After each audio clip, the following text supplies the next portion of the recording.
Bienvenue à la 4e partie de notre série Comment apprendre toute langue. Dans cette vidéo, vous allez découvrir comment vous immerger d'une langue. Bonjour, je m'appelle Rachel Deméo de Belle Terre Academy.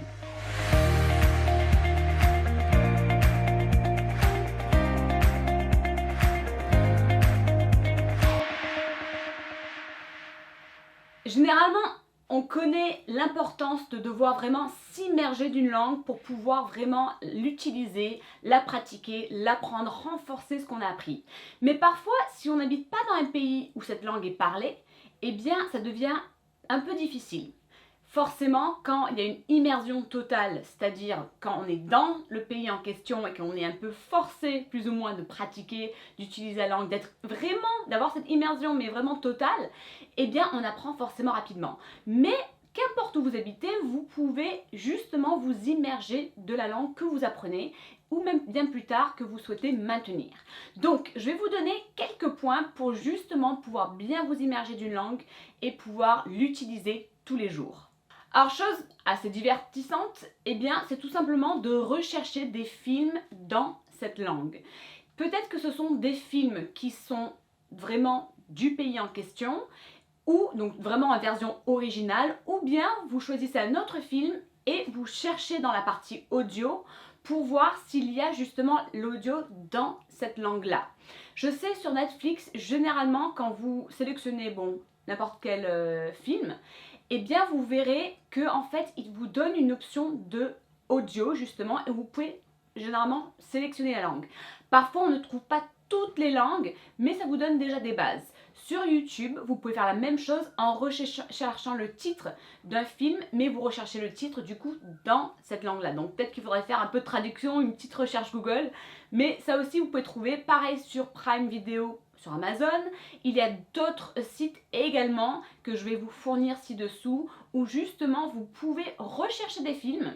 Et après, c'est à vous de voir si vous choisissez de mettre les sous-titres ou pas. Si les sous-titres vous aident, soit dans la langue en question ou votre langue natale, faites-le. Si c'est vraiment une source de distraction, eh bien, n'employez pas de sous-titres. Et puis après, vous pouvez varier entre avoir des sous-titres pour certains films et puis regarder d'autres films juste dans la version originale ou bien pas avoir de sous-titres du tout. Pensez également tout ce qui est podcast. Vous pouvez rechercher des podcasts dans la langue que vous apprenez. Vous pouvez les rechercher, que ce soit sur Audible, que ce soit sur iTunes, que ce soit sur YouTube. Vous pouvez retrouver même des TEDx dans la langue. Donc à vous de rechercher un petit peu et généralement quand vous en trouvez un bon podcast que vous aimez bien ou même un livre audio, eh bien vous pouvez en trouver d'autres parce que du coup ça va vous suggérer d'autres qui sont un peu similaires dans le genre que vous aimez.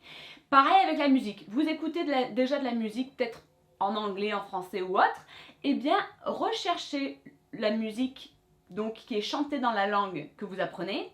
Mais vraiment pour que ce soit quelque chose que vous aimez, eh bien recherchez du coup dans le genre de musique que vous aimez. C'est-à-dire, vous aimez le rock, eh bien recherchez du rock albanais par exemple. Ou vous aimez plutôt tout ce qui est hip-hop, eh bien essayez de le retrouver peut-être en allemand, vous découvrirez justement peut-être des trucs en musique que vous connaissez vraiment pas.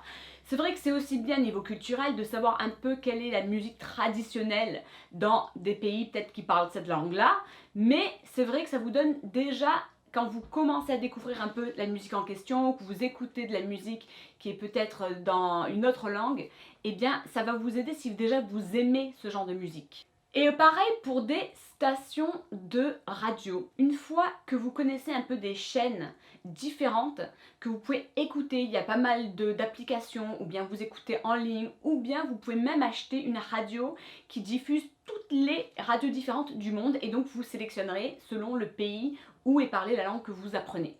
Donc pareil, vous pouvez vraiment vous immerger de cette langue, rien qu'en faisant la vaisselle et en écoutant un peu la radio dans la langue, ça va vous donner des infos, de la musique, un peu de tout.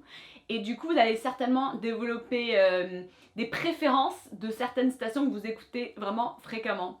Mais c'est vrai qu'il existe, encore une fois, je vais vous mettre toutes les ressources ci-dessous, mais que ça soit sur Audible que vous cherchez, sur iTunes, même peut-être que vous cherchez sur YouTube, ou bien que vous avez peut-être trouver une application où il y a des stations différentes, des podcasts différents et que vous pouvez éventuellement télécharger. Vous pouvez également vous graver des CD, un peu à l'ancienne, où vous écoutez la musique, où vous écoutez un livre audio, etc., etc.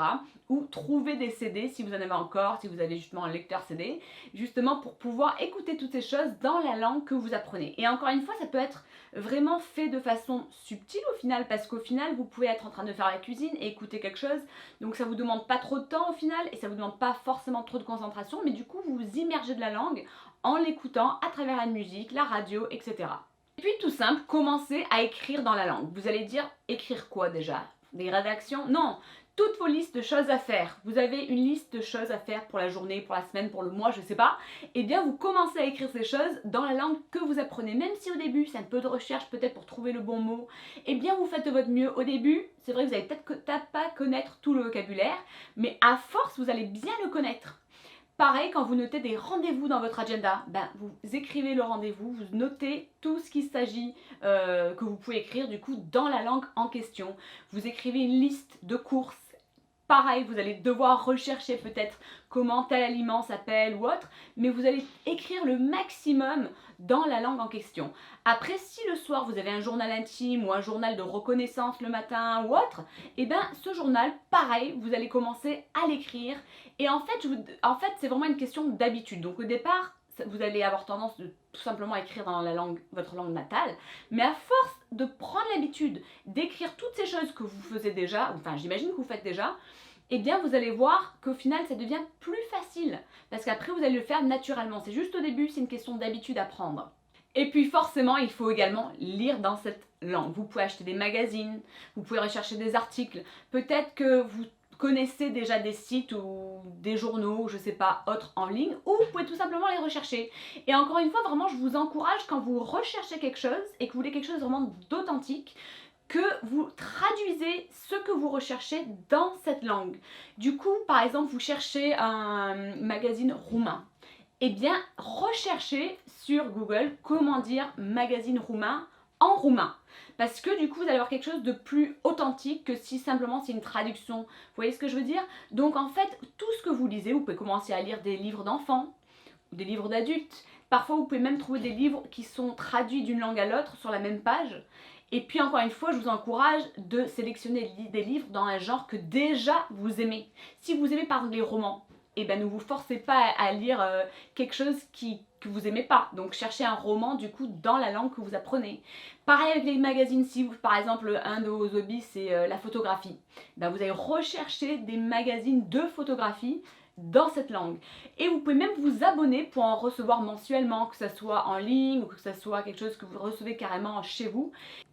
Et du coup, en fait, pour vraiment vous immerger, donc vous avez déjà fait toutes ces choses, pensez à plein d'autres petites choses que vous pouvez faire. Par exemple, si vous voulez apprendre le vocabulaire ou vous voulez juste vous rappeler comment le nom de certaines épices ou quoi, vous pouvez commencer à créer des étiquettes. Et puis quelque chose tout simple pour développer un vocabulaire, pour l'apprendre ou même pour vraiment le voir plus fréquemment, c'est d'utiliser une espèce de machine pour écrire des étiquettes, faire des étiquettes différentes.